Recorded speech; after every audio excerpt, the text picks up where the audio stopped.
It's simple, guys. If you show up, if you bring your friends, we win. And more importantly, we can end it tomorrow, because if we win decisively, we stop them from playing the games where they drag it out for, oh yeah. You know what they're going to try to do. We've seen this playbook before, but this time we're prepared. So if we win decisively tomorrow, you don't give them a week to find that magical truck filled with ballots, right? No one knows where they came from, but take back your country, America.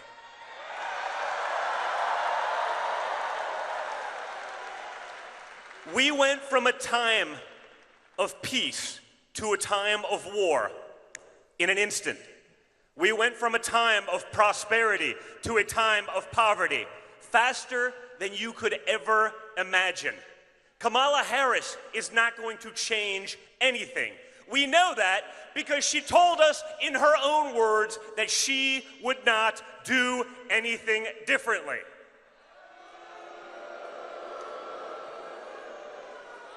Four more years of Harris-Biden failure will get us to a point that we cannot recover. This is what they want. They want to be globalists. They want to replace Americans with the illegals who will be dependent on government and your taxpayer dollars. We know this because they're basically saying it at this point. They're not even pretending. They're saying all the quiet parts out loud. And so are the clowns that are representing them. So you guys, at this point, it is up to each and every one of you. So whatever you would do if you woke up on November 6th and Kamala Harris was president-elect, whatever you would do to stop that disaster for our country, for the world, and for Western civilization, whatever you would do it now. Do it till the polls close tomorrow night, and then start calling your friends on the West Coast to make sure they're doing it too. Get in line, bring your friends, stay in line. If you see nonsense, video it, show it to everyone. Do not let them play their games. And if we do that, guys, we will make America stronger than it's ever been, because we've assembled a team like nothing before. It's not just my father against the swamp. You have J.D. Vance, you have RFK Jr. on health, you have Tulsi Gabbard, and you have Elon Musk all ready to fight for you. So get out there. And with the same resolve that my father showed on July 13th when he took a bullet for America, you showed that resolve. You showed that level of fight. And you fight, fight, fight. Thank you, North Carolina. Get out there and do it. It's all on you.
Hello, beautiful, beautiful North Carolina.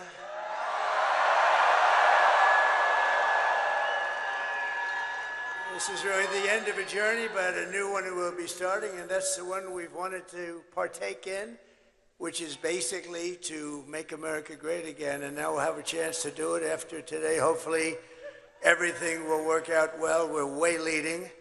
All we have to do is close it out. We have to close it out. If we get our vote, there's nothing they can do. This is one of those deals. If we get our vote, we're leading every swing state, which is unheard of for the Republican Party. They're always up at the end.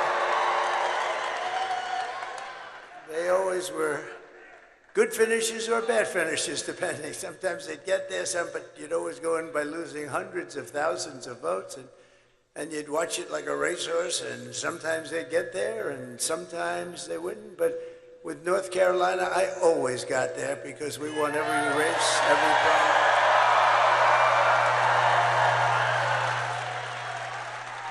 So essentially, you know, they have an expression, I hate the expression actually, but it's ours to lose. Does that make sense to you? It's ours to lose. If we get everybody out and vote, there's not a thing they can do. And if we don't, they have to get every person that ever signed anything in that horrendously dangerous party that's going to destroy our country. And it already is destroying our country. We just can't let that happen. We cannot let that happen. So here's my only purpose in even being here today. Get out and vote. You know that. I'm thrilled to be back in this beautiful state with thousands of proud, hardworking American patriots. That's what you are. You're patriots. You built this country. You built this country. But I'd like to begin by asking a very simple question. Are you better off now than you were 4 years ago?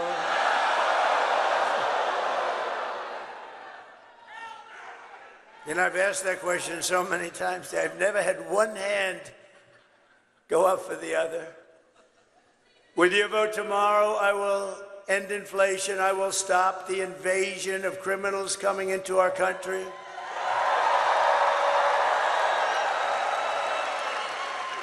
Which I happen to think is the absolute worst thing that has ever happened to our country. I've never seen it.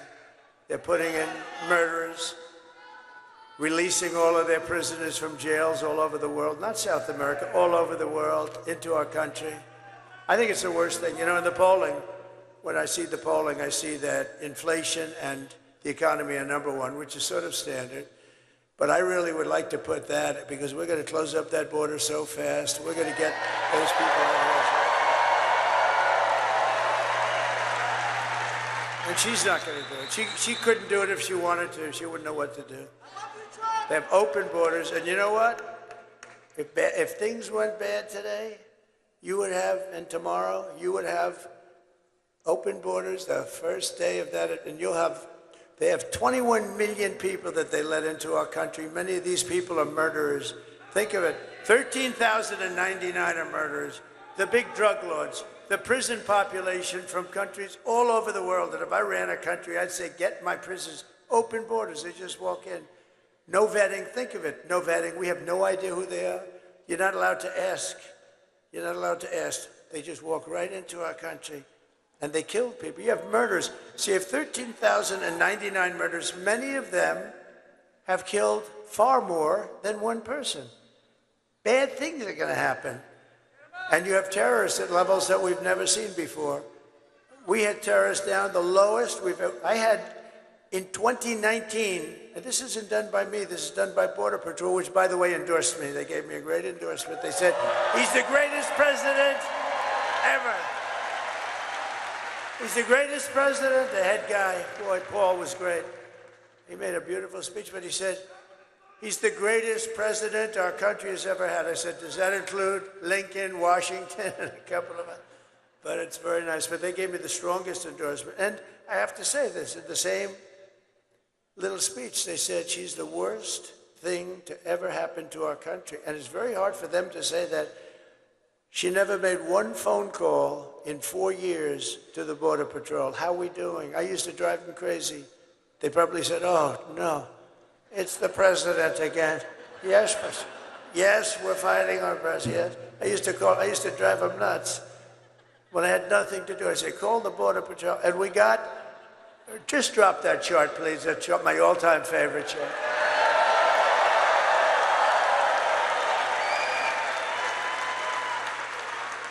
My all-time favorite chart. I love that chart.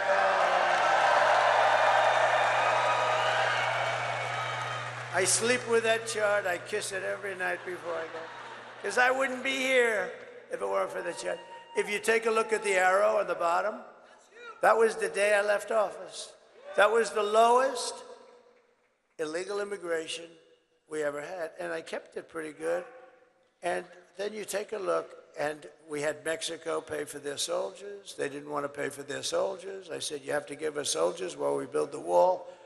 And they paid so much money to us, and they said, we're not going to do that. They actually laughed at me when I suggested it. And I said, here's what I'm going to do. I'm going to put a tariff of 100% on all your cars and everything that comes into the United States. They said, you know what they said? Sir, we would be greatly honored to let you have our soldiers free of charge. Thousands. How many would you need, sir? I said, as many as it takes. And they were great. They made a big contribution to our security, let me tell you. But they got to stop with, now we're talking Turkey. One of the first calls I'm going to make is to Mexico. You stop letting people come in through our border and come in through your southern border, and you stop it.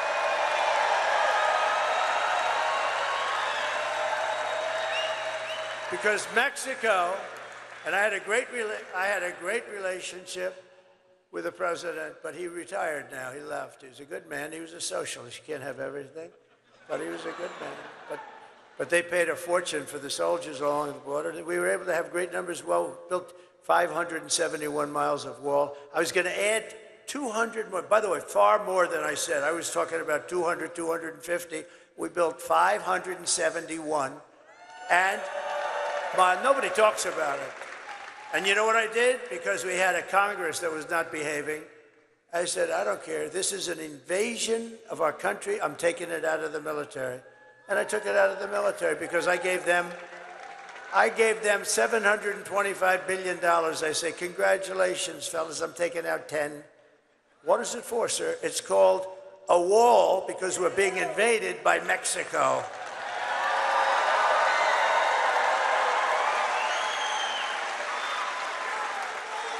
But now we have a new president in Mexico. Supposed a very nice woman, they say. I haven't met her. And I'm going to inform her on day one or sooner that if they don't stop this onslaught of criminals and drugs coming into our country, I'm going to immediately impose a 25% tariff on everything they send in to the United States of America.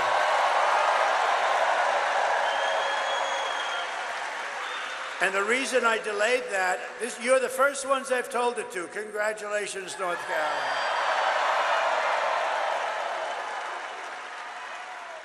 And it's only got a 100% chance of working, because if that doesn't work, I'll make it 50. And if that doesn't work, I'll make it 75 for the tough guys, and I'll make it 100. Then I'll make it 100. And at some point, they'll have so many soldiers on their southern border. You know, their southern border is where they come in. They come right through. And by the way, it has a 100% chance of working. It's only a question. I'll start off at 25%. That's a lot. Do you know Mexico's our #1 trading partner? Do you know what that costs?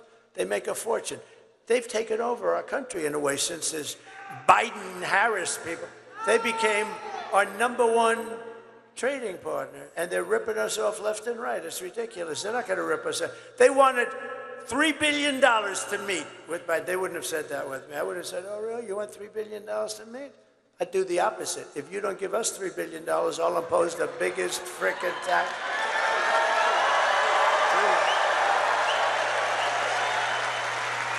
You know, I've never told you any of this, and I wanted to wait till the day because I don't want to have her. She's a low IQ individual. I don't want to have her say, you know, I had an idea last night while I was sleeping, turning, tossing, sweating. because I sleep. I turn and I toss and I sweat. I sleep like no. I don't even sleep. You know. I've gone through 62 days without a day off. Every single day. Every single day. And you know what? She takes a day off every other day. Last week, she makes a terrible little, she has these press conferences that last for about 2 minutes, and then she takes the day off. When you're running for the president of the United States and you want to do it because you have to fix the country, that's the way I'm doing. Otherwise, I wouldn't do it. I could be at the most gorgeous beaches in the world right now, but I'd much rather be with you people because you people I like you people better. I'd much rather be with you. No, I would. No, and we're doing something historic. You know what we're doing? This has never been done before. They'll never have rallies like this. We went to Milwaukee the other night, and we're doing great in Wisconsin, by the way. We could have filled that arena. What do they have? 28,000 seats, including the floor, fully packed. We could have filled that arena 3 times, maybe 4 times. The people outside, thousands and thousands of people. There's never going to be that. In 4 years, you're going to have a candidate, Republican, Democrat candidate, and they're going to come to North Carolina, right? And they're going to say, how many are there? And the consultants back there that make a fortune because they think they bring these people. They don't bring, nobody brings anything. We bring them. We together bring them. But you know what they're going to say? And the same people they'll be represented, very smart people, very good people. You have to, can't give them too much leash. We can't give them too much. But they're going to have 250 people come. And that's standard. See the ladies of North Carolina? They've come. Those beautiful, beautiful ladies. They're looking better and better all the time. These beautiful ladies, and I think they're very well to do. They're always so beautiful, beautifully coiffed. Look at that. They're just, but here's what I love. They're great Americans. They love our country. They love North Carolina. They come from isn't it nice where you can sort of be closer? They'll travel to California. If I went to Hawaii, they'd be in Hawaii. I think they're loaded. You want to know the truth? I think their husbands. The reason I never see their husbands is because they're working like hell. Because these wives are traveling all over the place. 257, they've been at 257 rallies. And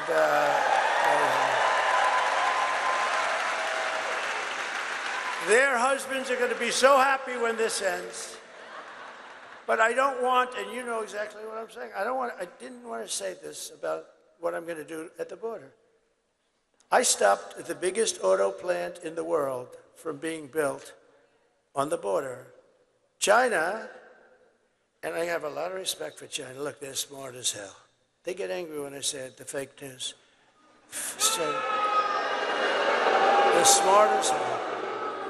They're like playing chess and grandmasters against playing an average checker player and maybe a less than average checker player. The deals, when I came into office, I've never seen such bad deals with Japan, with China, with the worst trade deals. I actually said, there's only 2 reasons we could have deals so bad.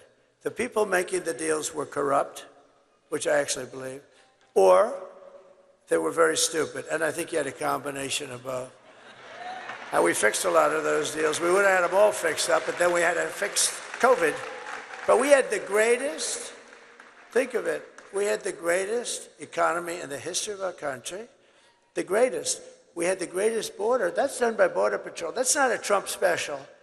That's done by Border Patrol. That lovely, gorgeous, I look at it, I get tears in my eyes. And you know, the day of that horrible situation in Butler, it was just about there. It's weird that you have it almost, because it's usually all over the place. You have no idea where it's coming up. When I say lift up the sign, I usually have to look all over. There, I have one over there. But that graph is so meaningful because but even if the numbers were bad, I would still kiss it just equally. But those are the best numbers in the history of the border. And then look, it was like an Elon Musk rocket ship went up They announced they were going to open the borders. I thought they were kidding. I built 200 miles of rail, and this is what Border Patrol wanted. I wanted to have concrete plank, like in a parking lot, straight up and down the air, but you wouldn't get vision, and concrete is not as strong in terms of steel. They have very strong specifications. They wanted to have steel, hardened steel, very hard to cut. Then they wanted to have very powerful, high-number concrete. It's a very hard concrete. And then they wanted to have rebar at the highest level of steel strength in the middle, because it's very hard to cut. It's like, it can be done if you're really good, but it's very hard. And then they wanted to have a anti-climb panel on top. I hate it. I hate the anti-climb. I said, I don't like it. It's so beautiful without that damn panel. I said, don't make me do that, sir. It's an anti-climb panel, and it's called that for a reason. And we actually had testers. We had guys, 2 guys that climbed Mount Everest. I said they should qualify. But you know who the best were? We had drug runners. These guys are unbelievable. They went up that thing like it was nothing. Like I never, with 75 pounds of drugs on their back, drug runners. They were beating the Mount Everest. Well, it's a different profession after all. But they were right. That anti-climb panel stops them cold. They couldn't get over the anti-climb, so I said, let's do it. Let's do it. But we built 200 miles of additional, and all they had to do was put it up. The hard work was done. They were built, it was delivered, and the hard work was done. Highest specification, cost more money than what I would have done, but what I would have done, they have acids that actually melt concrete. They have certain acids that you put down. Those planks would have come down very easy. These guys are ingenious. You know, if they would spend their brains on good, everything in the world would be nice. No, they're genius. The way they smuggle drugs into our country. You got to see the cars. They build cavities in engines. So you're inspecting a car. They have them in hubcaps that even if you take the hubcap, you can't find them. It's like a double hubcap. It's the craziest thing. If they would spend that genius on doing good for their country or for us, I mean, we would have no problem. I mean, it's really incredible. And, you know, the people that do the trafficking, what they do with the women is they put them in trunks of cars. It's mostly women, by the way. Mostly women. A lot of people say traveling and trafficking. But the trafficking is women. And the reason is it's become as big as the drugs. And the reason is because of the internet. The internet made it a modern business and a big business. And I'll tell you, some of these guys are among the richest people in the world. And they run a real operation. And they essentially take care of Kamala because they even have an app where they can call. So they learn where they can drop people that they're putting into the country, where they can come through with drugs. They have an app. Can you believe you call an app? You're now a drug trafficker or a human trafficker, and you say, ding, ding, ding, hello? Where do I drop these people? Go about 7 miles up, and then go a mile left and just drop them at the opening in the gate. Okay, can you believe this? This is Kamala.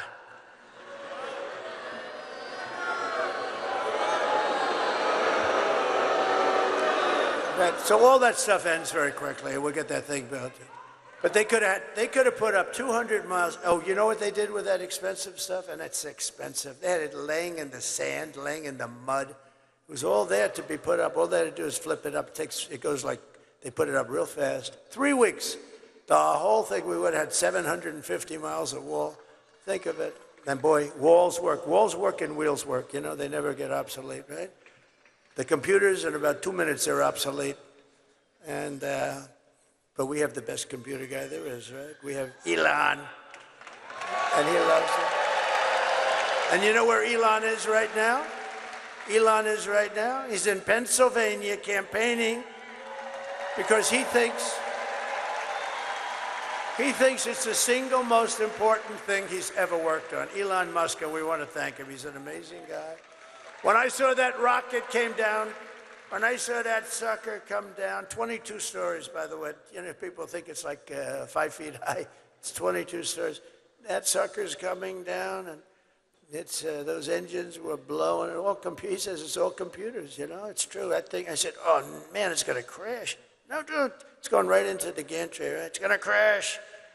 And then the engines, the fire starts blowing. The bottom left, the whole bottom left is blowing, and it just pushed it up. And then it came down, and those two big arms, you saw the arms? They grabbed that thing like you grab your beautiful baby. See, I've gotten much better. Years ago, I would have said something else, but I've learned. You have to learn. I would have been a little bit more risque. Like you grab your child, and I put it in place, and I called Elon. I said, was that you? Yes. And he said, that's genius. He said, yeah, there was a lot of brain power went into that. I said, why do you do that? He said, well, we don't want to drop a ship in the ocean every time it goes, and you have to start all over. Those things cost billions of dollars. He said, this way we save them. I said, can Russia do that? No. Will they be able to? No, not for a long time. What about China? No.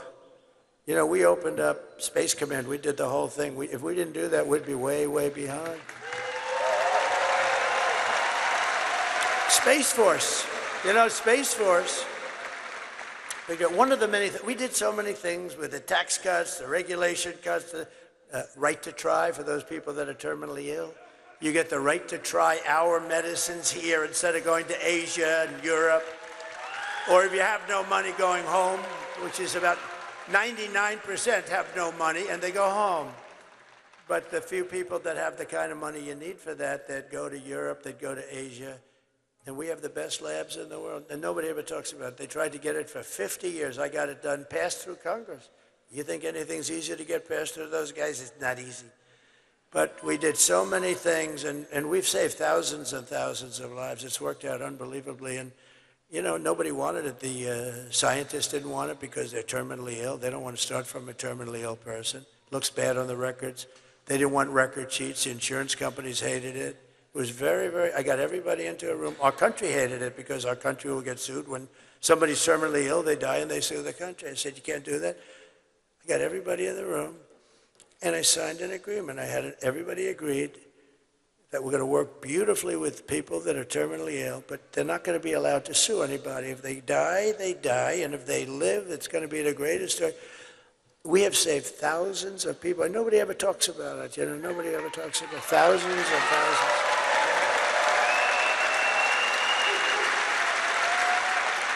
I mean, we have a person in this room who was saved by right to try.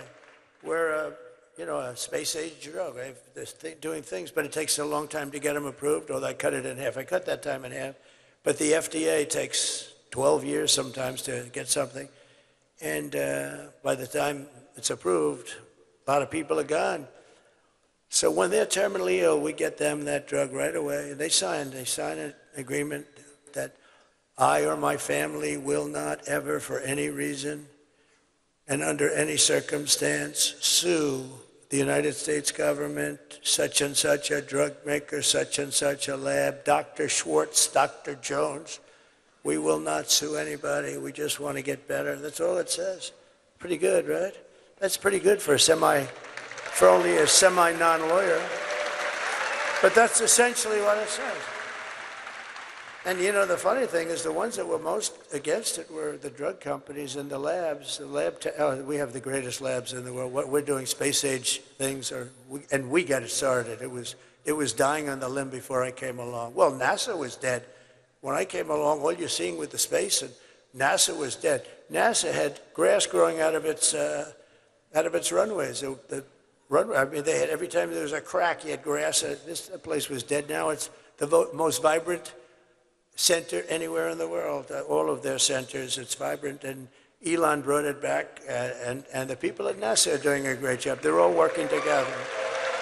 But we brought it back. And ultimately, we want to go to Mars and all, but what I want it for is defense. And Russia and China were killing us in space. And space is so important. It's going to end up being maybe, I don't want to say more important than the Marines, because they'll never speak to me again. But I'll tell you what, it is going to be right up there in terms of importance. It's important. If we didn't have it, we were being lapped by China. They have stuff up there. And Russia, even though they're a little bit busy killing a lot of people, a war that would have never taken place. Zero chance. I'd speak to Vladimir Putin a lot. It was the apple of his eye. Don't do it. Don't do it. I mean, I closed up his pipeline. It was dead. Nord Stream 2. Biden came in and he allowed it to go. But he closed up the Keystone XL pipeline. Think of that. I said, no, Joe, you got it wrong. You let Keystone go forward and you close up the Russian pipeline. But he did the opposite. And then they said, oh, Trump loves Russia. Trump loves Russia. It's the biggest project they've ever had. I'd close it up. Then he came in. The first day he was there, he let him build it. So what is that? Oh, that sounds so cute. I love dogs. I love dogs.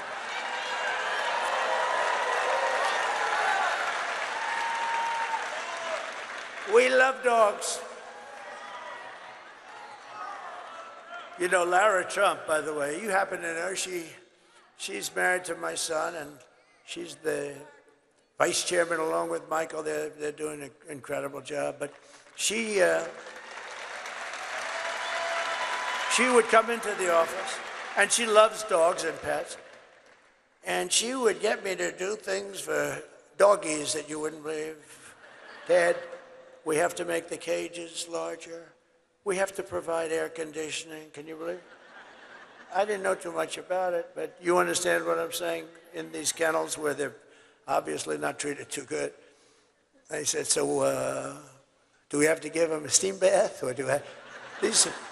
No, she was very, very strong, and I listened to her when she talks, I listen. But Laura was so incredible. As you know, she was born in North Carolina, lived here his whole life.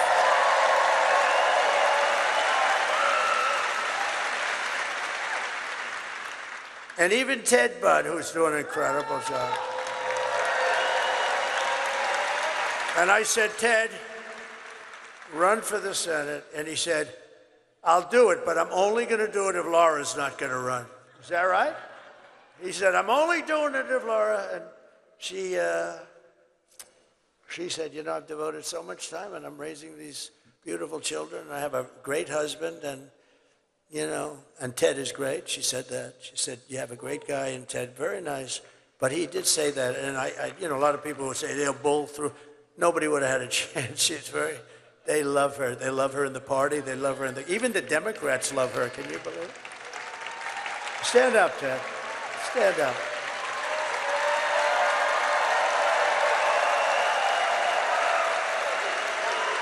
And he's doing a great job, but I thought that was really nice. And she knew he would do a great job. Tomorrow you have to stand up and tell Kamala that you've had enough, you can't take anymore. You just can't. What? They're all screaming, fire her, please. I mean, what a terrible job, what they have done to our country. And you're going to say that to her. You're going to say, you've done a terrible job, you're grossly incompetent, we're not going to take it anymore. Kamala, you're fired. Get the hell out. Get the hell out of here. You're out of here. Get out of here.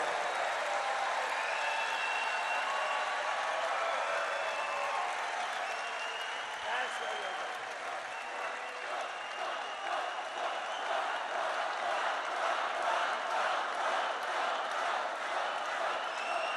Thank you very much. So with your vote, we're going to win North Carolina, we're going to defeat Kamala, and we're going to make America great again. I hope you don't mind that entire opening, you know, I was going to get out of here fast. I'm doing 4 of these things today. They're big. And the voice is holding up just about barely. But I had to express it. You have been a very special group to me because I've won I've never lost a primary. I've never lost. In North Carolina, I've won everything. I won those elections. I've made all these friends. So I just give you a little bit of a thing. And by the way, the press will say, oh, he rambled. No, that's not rambling. You know what that is? That was genius. That's the weave. No, see, I wove, frankly, the rest of it I don't really even have to talk about. But that was the ultimate weave. And think of it.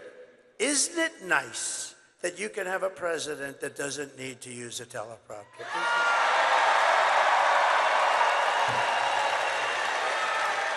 Isn't it nice? And I got to go a little quicker now because you know what? I took Marco's place and I took Sarah Huckabee Sanders' place. I said, do you mind if I go now? Because you know what? We got to keep a schedule. And I'm going to ask them to come up right now. Just come up. Because I took their place. And it's so rude. Marco is a big winner, beautiful winner from Florida. As you know, he's a great guy. He's my friend. And Sarah's now the governor of Arkansas. And we love those people in Arkansas. So while I'm talking, I'm going to ask them to come. See, we're trying to conserve a little time. But they are incredible people. Oh, come on up if you can, if you're around, wherever. Come on. See? That's called efficiency. I figure Sarah would be finished now and Marco would just about be getting started.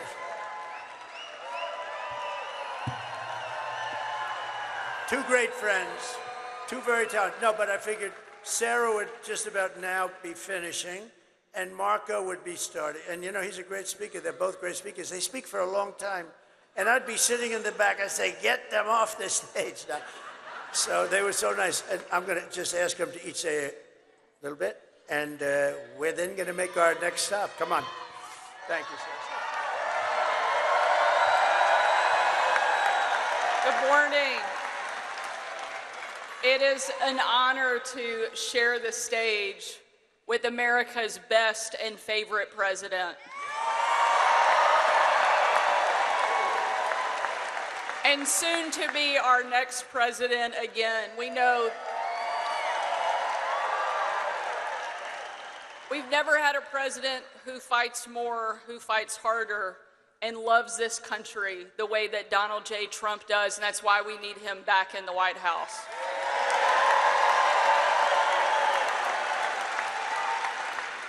Every day when the left was relentlessly attacking me, it was Donald Trump who stood up for me, who empowered me, and gave me confidence to do my job, and that's what he does for every single American, every single day. He will not let us down. Make sure you get out and vote, North Carolina. We need you because America needs Donald Trump, and we're going to make it happen. Thank you so much for all you're doing.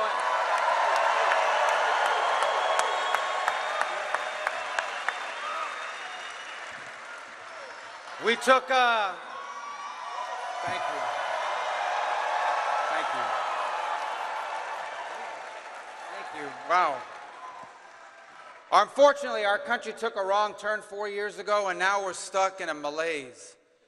Everything is bad news. Our border is broken. We're not respected in the world. Hardworking men and women have been forgotten and left behind. Our allies don't trust us, and our enemies don't fear us. We are tired of living in a country that is no longer dreaming big, but that is going to change tomorrow, and you're going to help change it.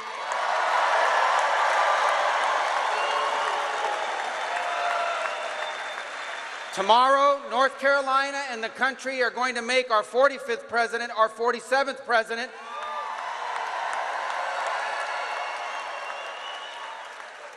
And with Donald Trump back in the White House, together we will dream big again for this country.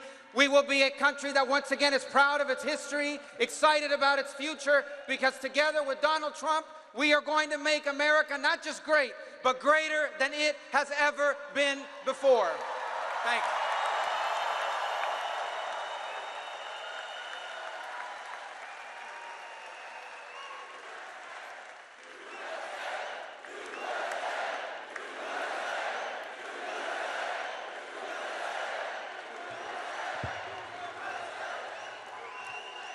Okay, so they both did better. If they stood up here and spoke each for half an hour, what they just did was better and appreciated and brings us a little bit into schedule.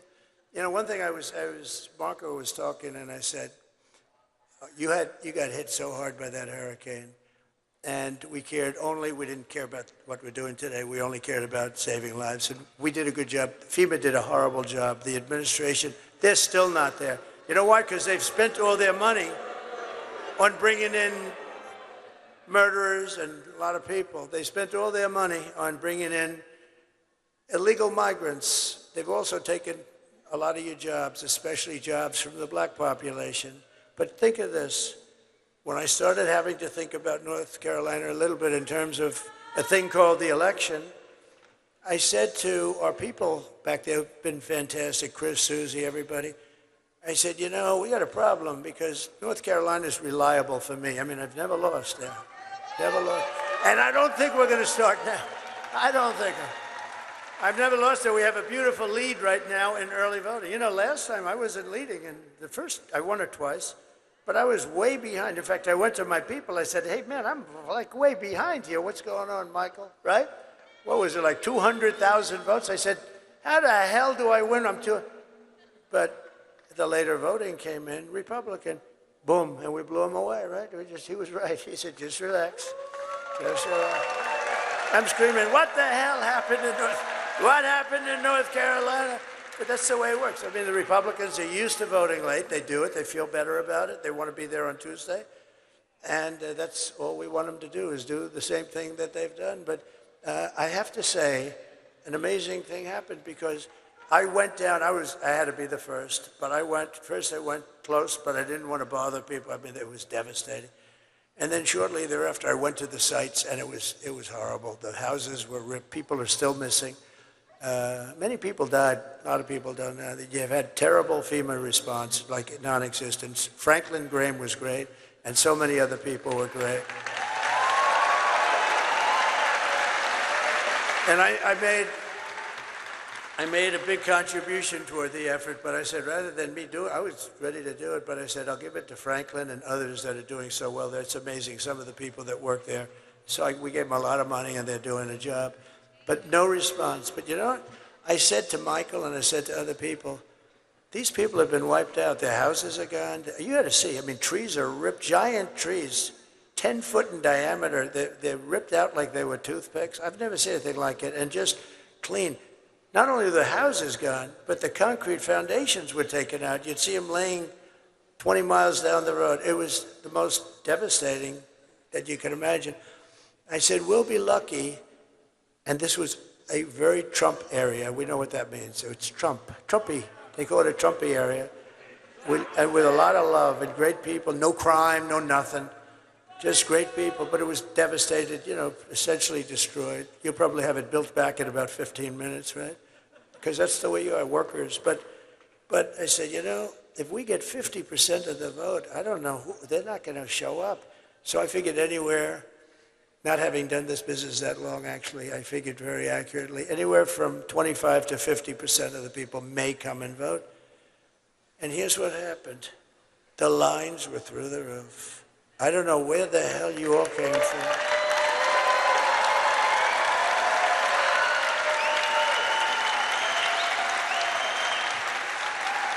We had a man and woman standing in line, good-looking couple, but the man's shirt had mud on it.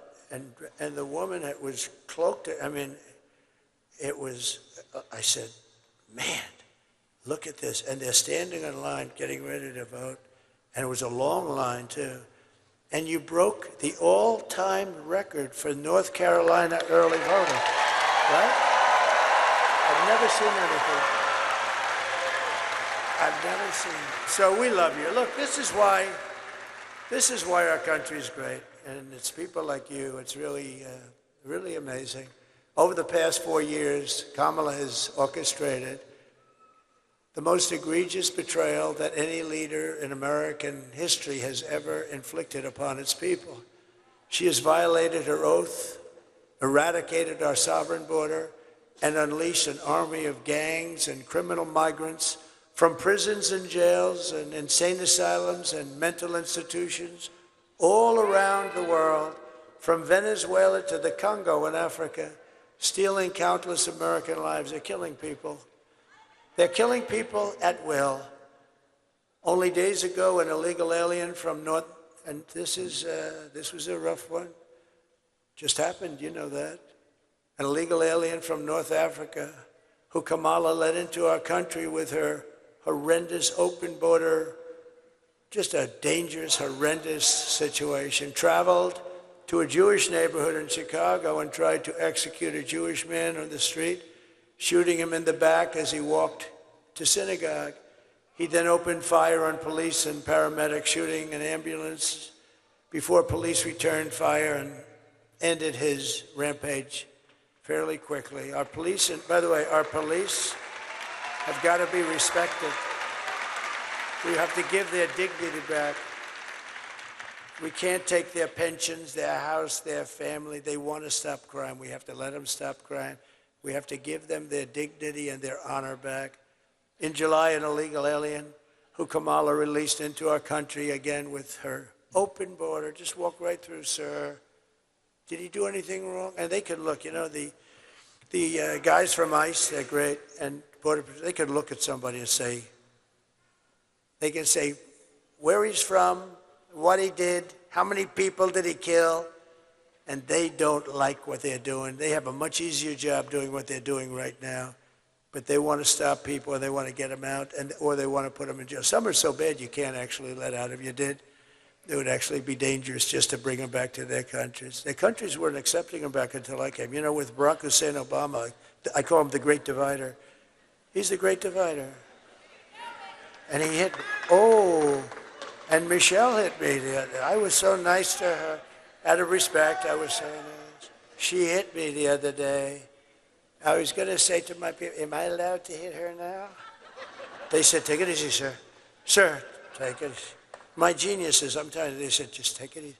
Oh, what do you mean? She said bad about me. I can't hit back. Sir, you're winning. Just relax. Is that good advice? Is that good or bad advice? I think it's neutral. You know what the response is there? It's like, nah. What do the ladies from North Carolina think about hit back or just relax? Huh? Oh, they say hit back. You say hit back. I'd actually love to hit back, but we'll hold it a little while. We'll hold it. I'd love to hit back, but oh, no, she took some shots at me the other day. I said, whoa, what have we here? I'd never heard that before. I've always treated her very nicely. But he's the great divider. Barack Hussein Obama, he's a great divider. But he never did, you know, he came out same way for Hillary. How did that work out? Oh. And here's news, it's breaking today. Sleepy Joe Biden has announced officially that he likes Trump more than he likes Kamala.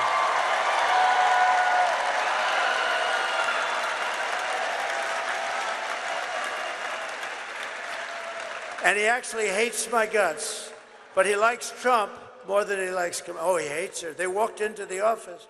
He just got 14 million votes. He voted for me. That's one of the ladies from North Carolina. He voted for me. She said he voted for me. He probably did, you know. Be an interest. They got to follow him in with a camera. Why not? They spied on my campaign, right? So why the hell couldn't you do that? But Sleepy Joe said, I don't want to leave. You're leaving, Joe. This was crazy, Nancy. She's such a bad one. She's already plotting a move to try and impeach him. She's a bad, sick woman. She's crazy as a bedbug.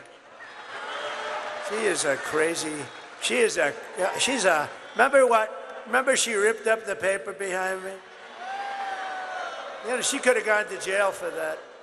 You're not allowed to do that. I think Nancy Pelosi is a disgrace. They impeached me on no evidence. I did nothing wrong. Fortunately, the Republicans stood up for me 100%. But Nancy Pelosi is a disgrace. The hatred she brings, she's got real hatred. And yet she can sell a stock like Visa last week, right? And the following day, they announced a major investigation into Visa, but she got out. And the fake news back there does nothing about it. They should be ashamed of it. Okay. And by the way, just to get it straight, because there'll be reports, it's already probably out over the wires, I should have done it.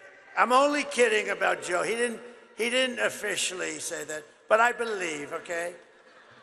It's probably already out on the wires that we have an official report from, because this is pretty big stuff up here. So when I say it's official, no, I'm only kidding. In July, an illegal alien who Kamala released into our country was arrested in Charlotte, North Carolina, for stalking a woman into a public bathroom and attempting to forcibly rape her. In Wilmington, North Carolina, 3 months ago, an illegal from Venezuela brutally stabbed a man to death just 4 days after he was arrested for domestic violence. But instead of being deported, this criminal alien was released so he can kill, and that's what he did. These terrible atrocities are happening every day in our cities and towns. They're going after young girls, they're going after old men, they're going after anybody that moves. They don't care. And different from us, the moment they kill, they don't even think about it. We don't kill. But can you imagine if something happened and it would be devastating. They don't even think. They wake up the next morning and they don't even think about the damage and the havoc and the ruin they've caused families and the pain. And these are coming back. These people are coming into our country at levels that have never been seen in any country. No third world country would allow it. They'd stand at that border with sticks and stones and they'd say, "You're not coming in here." I want you to hear directly from a mother whose world has been shattered because Kamala let savage illegal alien murderers into our country. Please. Sunday night, I asked her to not stay up super late because of her coming to work with me in the morning first to do her summer school. She said, okay. I told her good night and I love you. I went to bed, not realizing that that was going to be the last time I saw her. We're best friends. Yeah. We're going to shake it again. I woke up to notice she wasn't in her bed. I'm in my heart trying not to lose my mind because I don't know where she is. I finally remembered her phone had a location on and her phone was pinging just 2 minutes down the road, right behind the skate park. I start driving to the direction the phone was being pinged at, and I see a couple cop cars with lights on. I see yellow tape, and immediately my heart drops and sinks to the bottom of my stomach. My daughter's hands and ankles were both bound. She was strangled to death, left with no pants. And I know in my heart, she fought incredibly hard. She was not going down without a fight. We begin with 2 men we're learning are charged with capital murder tonight, accused of killing a 12-year-old girl. Police say these men strangled her before dumping her into that creek. Both men were in the country illegally. Apprehended, then released by Border Patrol less than 3 weeks before Jocelyn's death. The men accused of killing Jocelyn Nungare are affiliated with the gang known for brutal violence. Kamala Harris was in charge of immigration and our borders. If we had better border policies and not open borders and not these catch and release policies, I truly believe this all could have been prevented. Under her being vice president of this country, my daughter's life was ripped away from her. She had her entire life ahead of her. Happy birthday, dear Jocelyn. My daughter is 6 feet in the ground based off of policies that she allowed to keep. Kamala Harris did have one job, and she not only failed, not me, she failed my daughter, she failed Jocelyn. She was only 12. President Trump reached out, gave me his sincerest condolences as not a former president, but just as a father, someone who cares. I believe Donald Trump needs to be back in office. I can at least know that my next child will be safe in this country.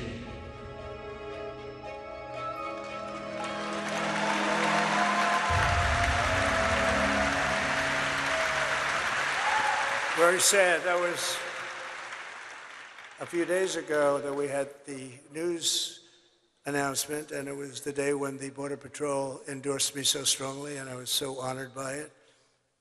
And we talked about Jocelyn. She was there and talked about Jocelyn. I mean, just so unnecessary. Would have never happened. They wouldn't have been able to get into the country. Would have never happened. So many things wouldn't have happened. Inflation wouldn't have happened. Russia, Ukraine wouldn't have happened. Israel wouldn't have happened. The October 7th Israel attack would have never happened. Those people would all be alive. Most of them are gone, I believe. I think that's part of the reason they're not wanting to negotiate so much. They said, oh, I can't believe it. They're probably, most of those hostages, sadly, I think they're possibly gone. Most of them are gone. And it would have never happened. That attack would have never happened. All those people would be alive. And the Afghanistan, the greatest embarrassment in the history of our country, I believe. They took the soldiers out first. You have to take the soldiers out last. It's very simple. Milley should have been fired. All those generals. Kelly should have been. Kelly was such a disaster. Some people are good. Some people are not good. Some people are stupid. But who would think that you take the soldiers out first? Mattis made big mistakes. But remember this about our military. We defeated ISIS. And I got you into no wars because we had great people. I had mostly great people.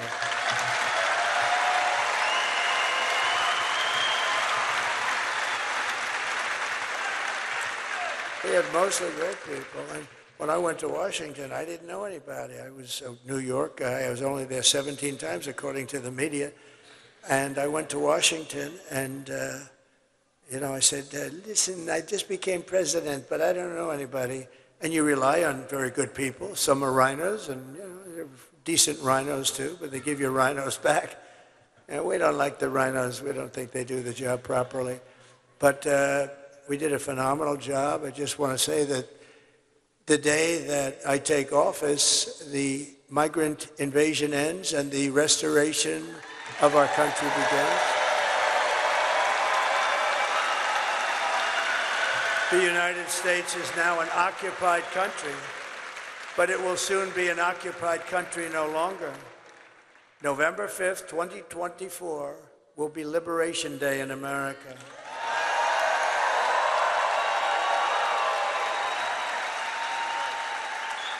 And on day one, I will launch the largest deportation of criminal program in American history.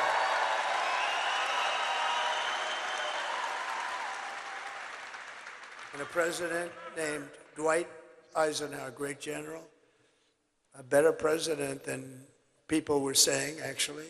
But he believed in strong borders. He hated to see people come through our border, and he has the record right now, but I suspect that record, unfortunately, it's not something I want to do. But we have no choice. We can't allow murderers and drug dealers and all these people. They're all pouring into our country, and we can't allow it. We won't have a country left. I will rescue every city and town that has been invaded and conquered. They've been conquered. Our towns have been, you take a look at Aurora, take a look at Springfield. We have a town of 50,000 people, and they drop 30,000 illegal migrants. They used a little technicality so we don't call them, but that, to me, that's illegal. In any event, there's no way a town can subsist. You have hospitals where people who go for a checkup can't get checkups anymore. The whole place is being flooded. And they come from largely a troubled country, a very troubled country, very dangerous country, but a very troubled country. And they have another little problem. They don't speak a word of English, so the mayor, who's a nice guy, is looking for interpreters. This isn't what we're all about.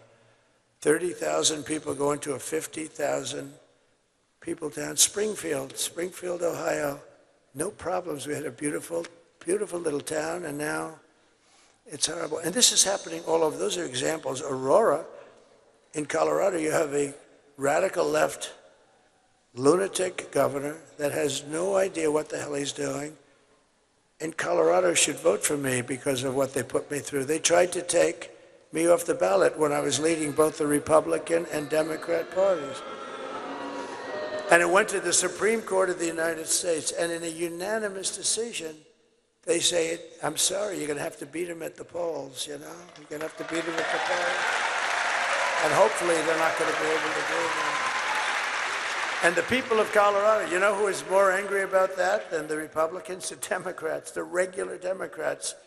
And I think we have a chance of, I hope that Colorado's watching now, and I think we have a chance of winning Colorado because of what they did. That was, you talk about democracy. That was a threat to democracy. See, that was a real threat to democracy.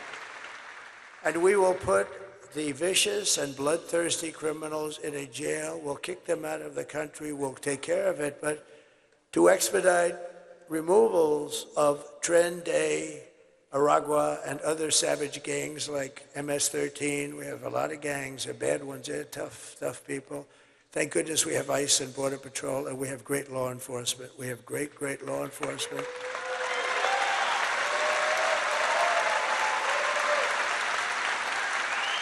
I will invoke the Alien Enemies Act of 1798 to target and dismantle every migrant criminal network operating on American soil. And if they come back into our country, it's an automatic 10 years in jail with no possibility of parole. And I'm hereby calling for the death penalty for any migrant that kills an American citizen or a law enforcement officer.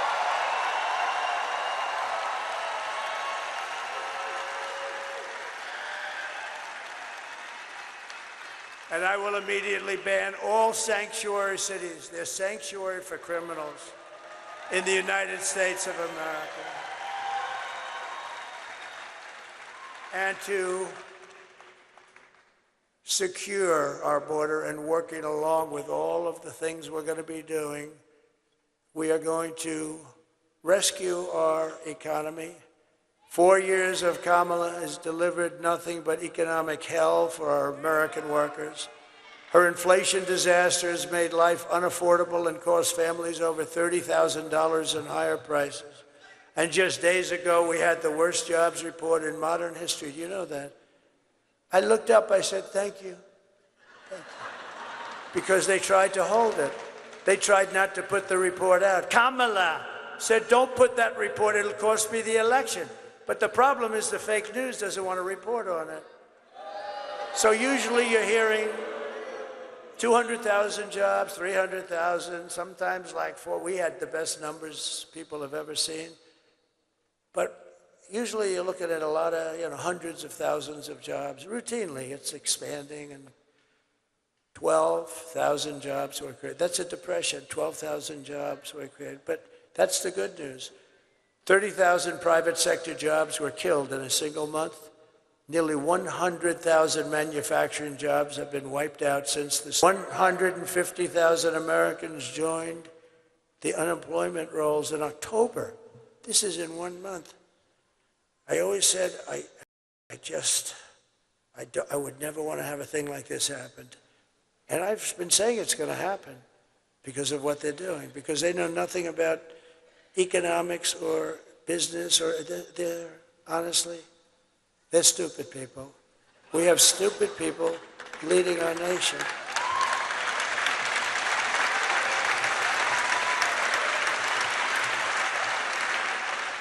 And nearly 250,000 people dropped out of the labor force. They dropped out because they couldn't get a job.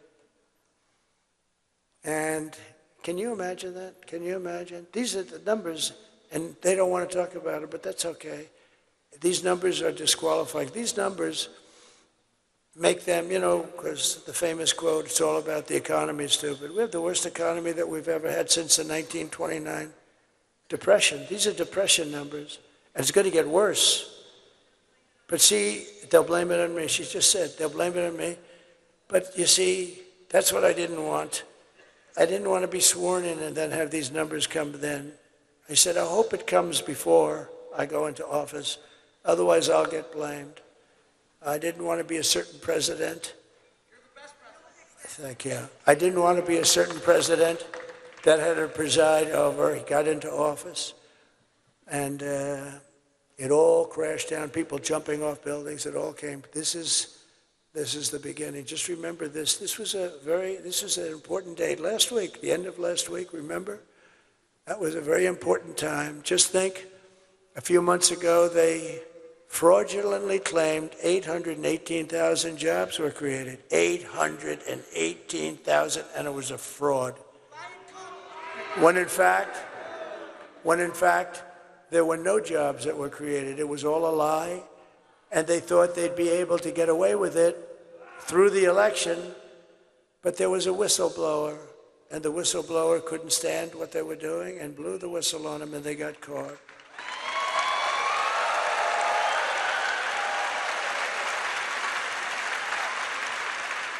And now again, they've just revised past job reports because they had another whistleblower, so they had to do it. They wanted to wait till after the election again.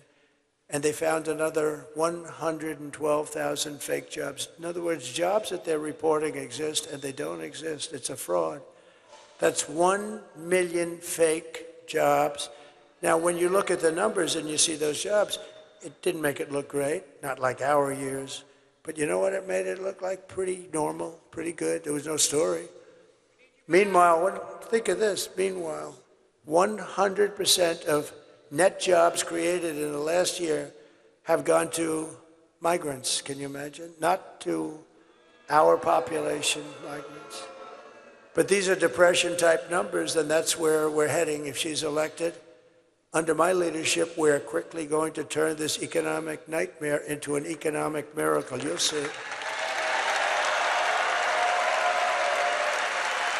And we're going to make America wealthy again. And we will make America, very importantly, affordable again, because people cannot afford the prices. The prices are too high. We're just one day away from the best jobs and biggest paychecks and the brightest economic future that the world has ever seen.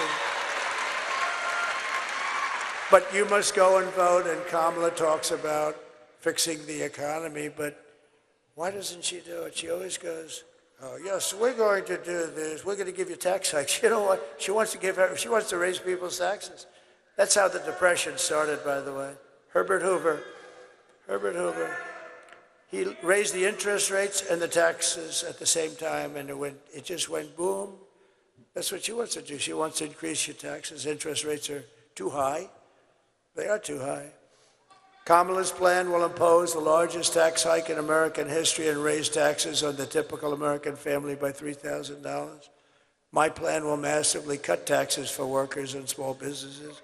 And we will have no tax on tips, no tax on overtime, and no tax on Social Security benefits.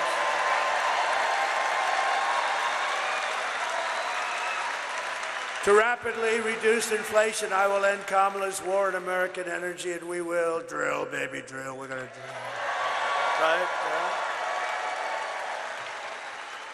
Yeah. And I will cut your energy prices. You have very high energy prices, I have to say. You have high energy prices, and you don't have FEMA. Those people, they better get that FEMA here fast. But we're going to, on January 20th, you'll see a whole different, just tell everybody to sit back, relax. January 20th, you'll see people come in and help you out like we did in the past. We had great FEMA. We had so many, a lot of hurricanes. We helped Puerto Rico more than anybody. I mean, we helped them so much. They love me and I love them. Puerto Rico, see, she loves me. She loves me and I love her too, actually. No, we had great FEMA. We helped Puerto Rico and other places, but at levels nobody ever saw before. We got in there. We sent hospital ships. We sent everything. They got hit hard. Puerto Rico got really hit hard, a lot. They still do. And I'll cut your energy prices in one half. We have more liquid gold than any country. Russia, Saudi Arabia, right there. It's under your feet. We're going to cut your energy prices by 50%. And when that happens, everything else is going to come down. That's what brought it up.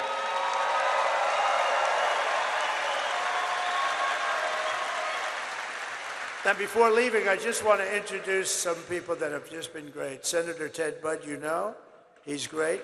Congressman Dan Bishop, who's running for Attorney General.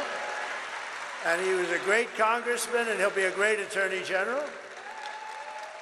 Candidates for Congress, Brad Knott and Alan Swain. They're terrific, please. Good luck. I heard you're doing great. Our great RNC chairman. Now, if we don't win, I'm not going to be saying that. I'm going to take it back, okay? But I think we've got it under control, wouldn't you say? The great Michael Whatley of North Carolina. Now we're going to win.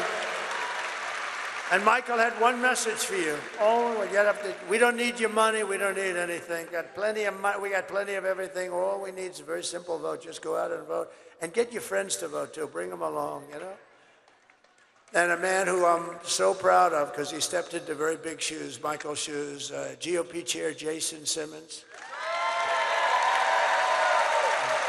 We're looking good? Thank you. These guys don't let us down. I mean, I took the man from North Carolina, I moved him to the top. That's a nice statement. When all those other things were falling off a cliff, right?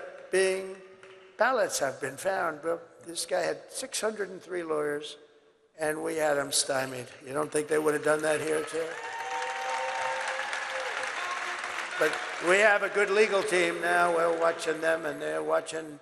They don't know what I think they're very upset at what we've done. But Michael has really established some power to all we want. And we don't want any, we just want a fair election. That's all we want, you know? A friend of mine and former acting Attorney General Matt Whitaker, thank you very much.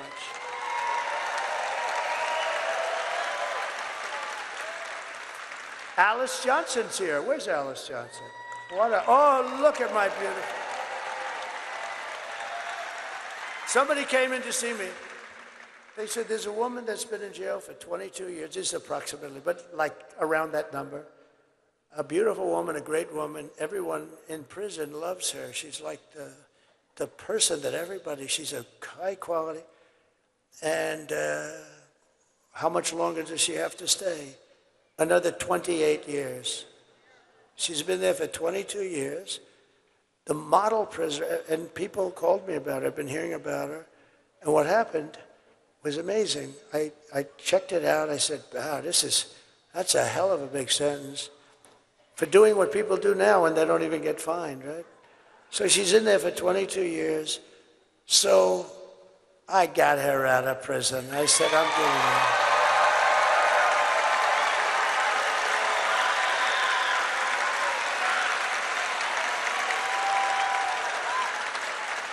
You look beautiful. Wow. Can you imagine? She was actually on a phone call. They had a couple of guys selling drugs and stuff, and she was on the call. They gave her 22 years plus, I guess 50, 60 years or something. I mean, it's unbelievable. Today, they wouldn't even give you a fine. And it's, you know, and that's no good either, by the way, because what's going on. But it was one of the best feelings. I mean, I've had a lot of good feelings. We had a lot of victories, I'll tell you what. But that was one of the really good feelings getting. And then I said to Alice, she came into the White House, I said, how many people are like you in prison? In your prison, big prison? She said, many, sir. I said, really? Are they all that way? Are they?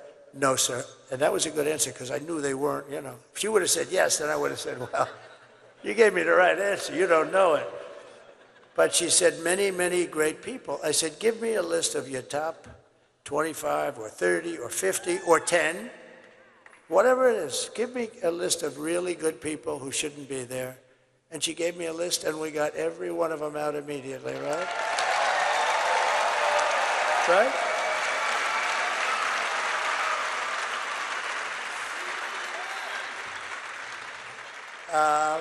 She's just a great woman. Thank you very much, John. I didn't know you were going to be here. That's very nice.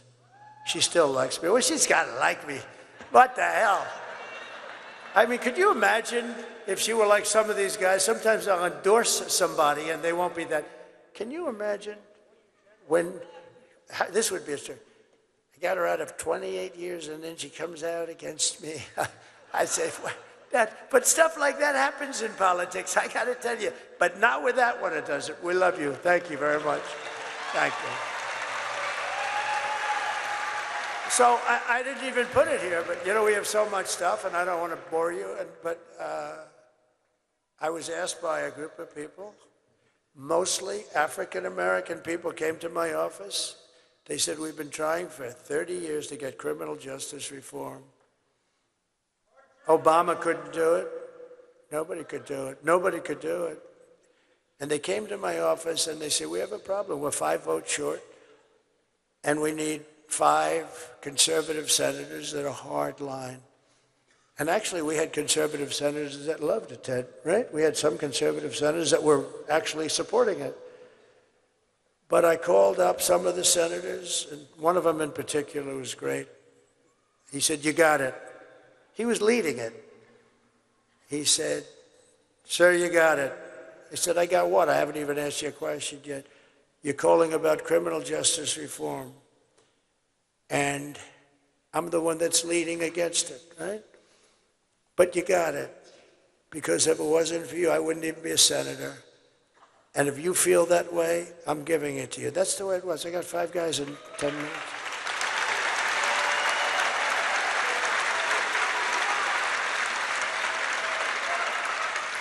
And we got it done, and it was very, because I see this guy, I don't know who he is, but I see him on television. Sort of a lightweight, I think, not a very smart guy, but you know what? He came in, he was one of the people that came into the office. A black gentleman named Van Jones, right? Right? So he came in, and I was impressed with him. You know, good-looking guy. He was crying uncontrollably that it was going to fail again. And there were like 10 African-American people and a couple of others, but mostly African-American, and he was sitting right in front of me and weeping and saying it's, and I really thought it was great because you know what, that's okay. I mean, he's trying to get people like Alice out, that's good. And it didn't, there were no provisions for anything. It was really draconian. And what I did is I said, that's really nice. Look, I'm going to see if I can get this for you. I got it done in about 2 hours. And we had criminal justice reform. And they announced a news conference that night. Van Jones,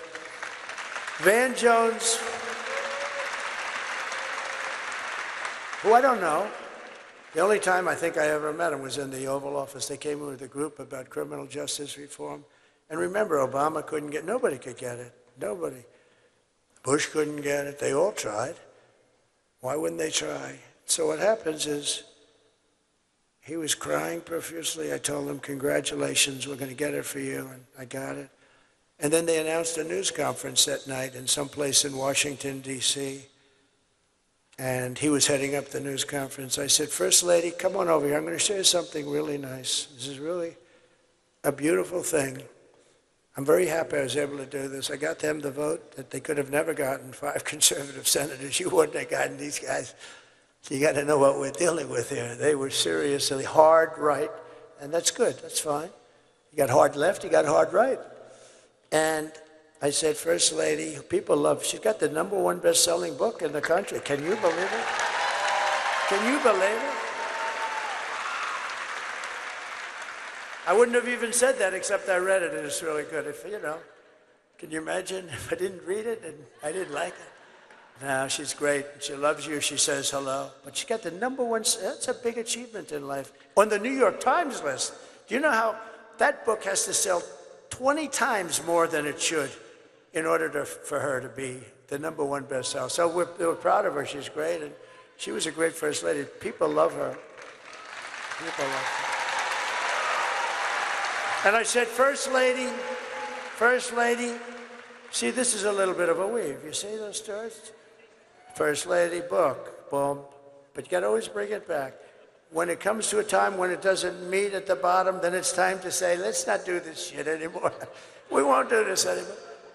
But, so what happened is Van Jones was crying, and now I tell him, it's okay, he was the happiest guy. It was beautiful. Got a nice way about him, nice look, you know, real nice look, smart. And I heard they were going to have a big news conference to announce it later on that evening. And they had it. And I said, First Lady, come on. This is one I want you to watch. Because I wouldn't say she's in love with politics. You know, I wouldn't say it's her first thing on the book. She's not in love with politics. She says, it's a very unfair situation. But I said, welcome to politics, right? But she's been so popular. She's raised so much money for people with B-Best. So I said, listen, you got to watch this. So we sat down and we were watching the news conference opened, and Van Jones was introducing everybody that I never heard of any of them. I want to thank this one. I want to thank that one. I want to thank Al Sharpton. The guy had nothing to do with it, nothing. He had nothing. It was just a con job. I've known Al for a long time. It's just a con job. So I want to thank Al Sharpton. He wants to thank all these people. I never met any of them. Some were names. He was thanking Democrat senators that opposed it. He was thanking everybody. And before it started, I said, honey, look, we're human. I said, baby, wait till you hear the nice things he says about me. It's unbelievable. It's going to be unbelievable. So come here, because this is really bringing the country together. So she said, oh, that's nice. So we sat and watched. And after announcing the first 10 or 12 names, she looks at me. Do you think he's going to say anything about you? Yeah, I think so. Maybe he's saving it for the end. You saved the best for last. He went through so many names and he never mentioned my names. He never mentioned my name, and every time I see that guy, not that I needed it, I get enough publicity, but can you imagine that? And then they wonder about why you don't bring people together. Van Jones went through so many names that night. They were up on the stage with him. And it was only done because of a guy named Donald J. Trump. And I just thought, you know, I haven't related that story. But little things like, now I'm relieved I don't have to carry around that story. But all I know is that our beautiful Alice Johnson is out of prison, and she should have never been there for that kind of a thing, or certainly not for very long. We love you, Alice. It's great that you're there. We'll always be your friend. And just quickly, I want to also thank Steve Witkoff. He's here. He's a friend of mine. He's been traveling with me. He's one of the most successful developers. And he gave a lot of money to Franklin Graham also. I want to tell you that. So Steve Witkoff, wherever Steve is.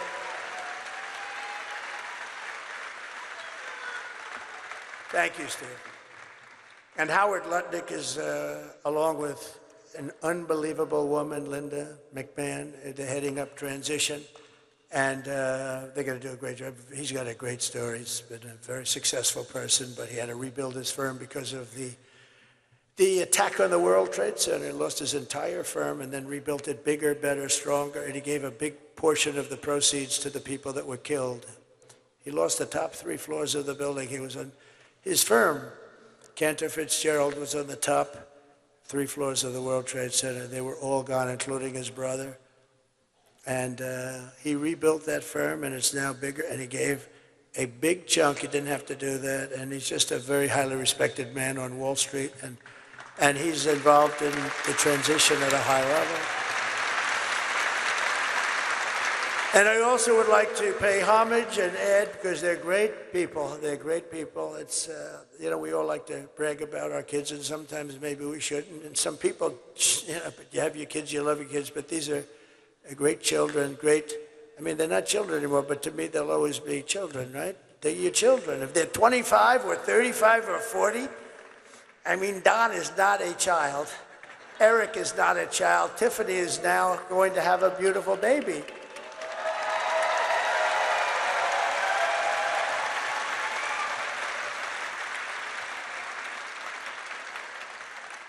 And I want to, Ivanka called me a little while ago. She sends her love to everybody. She's terrific. And I have a guy who's at home with the First Lady, and he's very smart. He got into a great college, and he's now in college. He's 18 years old, and he's doing great.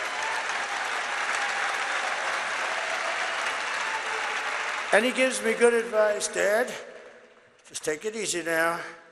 You just take it easy, Dad, all right? You don't have to go too much here. He gives me good. He's very wise. And I also Michael Boulos, who's fantastic. His family is fantastic, and that's it.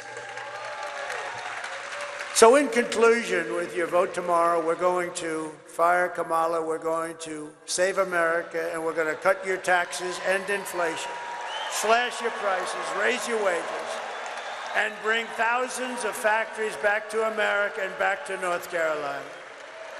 We will build American, we will buy American, we will hire American, and I will end the war in Ukraine. Should have never started. If I were president, would have never started. And in the Middle East, would have never started. Israel, all those people would be alive. And I will prevent, I promise, World War III. We're very close to World War III, in case you haven't noticed that we have people that don't have, we have people representing us who don't have a clue. We will crush violent crime and give our police the support, protection, resources, and respect that they so dearly deserve. We will strengthen and modernize our military. We will build a missile defense shield over our country made in the USA. We will rebuild our cities, including our capital in Washington, D.C., making them safe, clean, and beautiful again. We will teach our children to love our country, to honor our history, and to always respect our great American flag. We will get critical race theory and transgender insanity the hell out of our schools. And we will keep men out of women's sports. I will defend religious liberty, I will restore free speech, and I will defend the right to keep and bear arms. After years of building up foreign nations, defending foreign borders, and protecting foreign lands, we are finally going to build up our nation, defend our borders, and protect our lands and citizens. And we will stop illegal immigration once and for all. And we want people to come into our country, but they have to come in legally, all right? We do want people. We will not be invaded. We will not be occupied. We will not be overrun. We will not be conquered. They are conquering. They are conquering large sections of our country. We're being conquered. Can you believe that? The only difference is they're not wearing military uniforms. We will be a free and proud nation once again. Everyone will prosper, every family will thrive, and every day will be filled with opportunity and hope and the American dream itself. But for that to happen, we must defeat Kamala and stop her radical left agenda with a landslide that is too big to rig.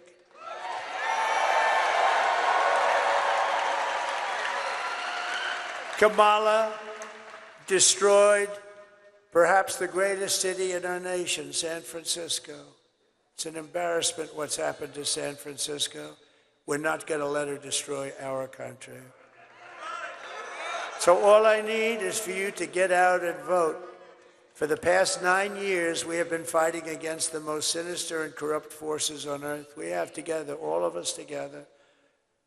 With your vote in this election, you can show them once and for all that this nation does not belong to them. This nation belongs to you. Belongs to you. Because it was the hardworking patriots like you who built this country, and tomorrow it is the hardworking patriots like you who are going to save our country.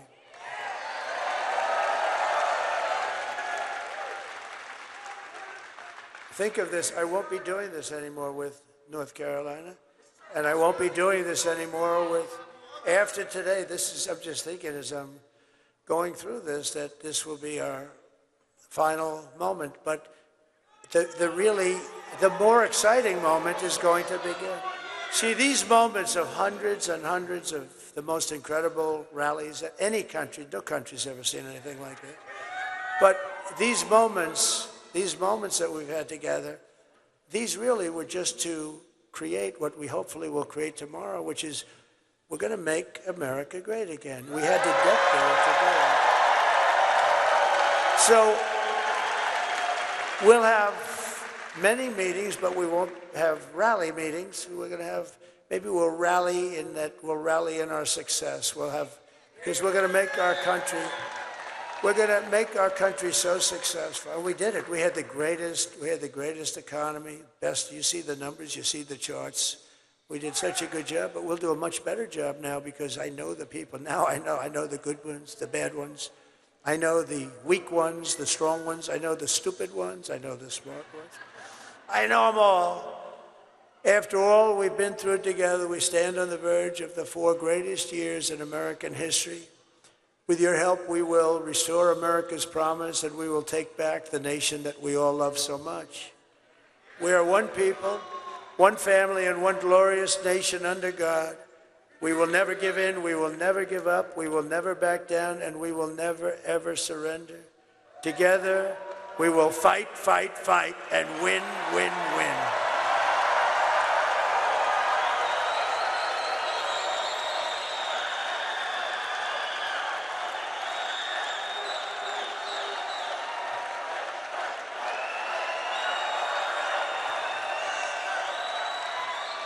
November 5th will be the most important day in the history of our country. We're going to save our country. We're going to turn our country around, and we're going to do it quickly. And together we will make America powerful again. We will make America wealthy again. We will make America healthy again. We will make America strong again. We will make America proud again. We will make America safe again. And we will make America great again. Thank you, North Carolina. Go out and vote.